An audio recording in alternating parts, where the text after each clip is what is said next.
Сәлем баршаңызға. Таңғы асқа және түскі асқа дайындауға болатын лаваш қамырымен осындай ас дайындаймыз.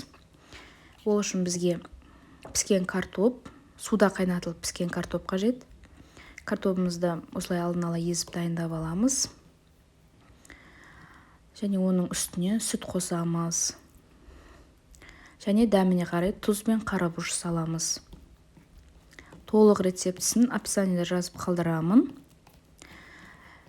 Бұдан бөлек басқа да рецепттерді менің каналымнан көрсеңіздер болады. Каналыма тіркеліп, қолдау көрсетіп кетіңіздер.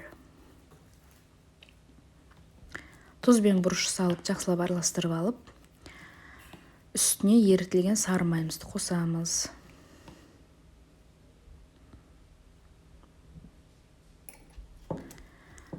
Осы дайын болған массамызға сыр қосамыз, үккіштен өткізіп, сырды алдын ала не холодильникте, не морозильникте шамалы ұстаймыз, өйткені үккіштен жақсы өту үшін.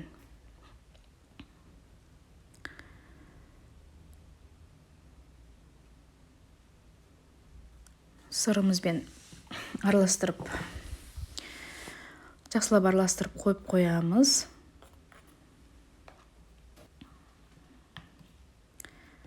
Сосын лаваш қамырларымызды дайындаймыз. Лаваш қамырларын дайын сатып алсаңыз да болады, немесе өзіңіз дайындай алсаңыз, өзіңіз үйде дайындасаңыз да болады. Мен бұл жерде дайынын сатып ала салдым. Осындай жіңішке лаваш қамырының көлеміне қарай осындай 3-4 бөліктерге бөлеміз.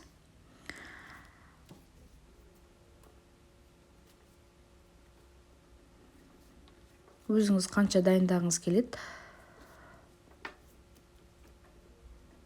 сонша порцияға алдын ала лаваш қамырларын бөліп дайындап аламыз. Сосын әр лаваш қамырына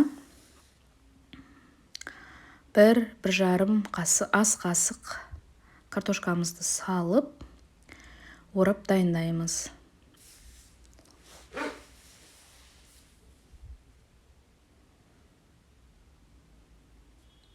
Тапамызға міндетті түрде сары май жағамыз, сұйық май емес.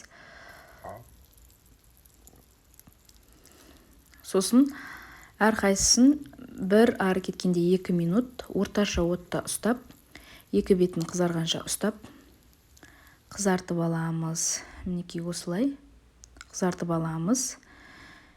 Мінекей дайын болды. Сырты өте қытырлақ, бірақ іші өте жұмсақ болып тұр. Қазір ішін көрсетейін сіздерге.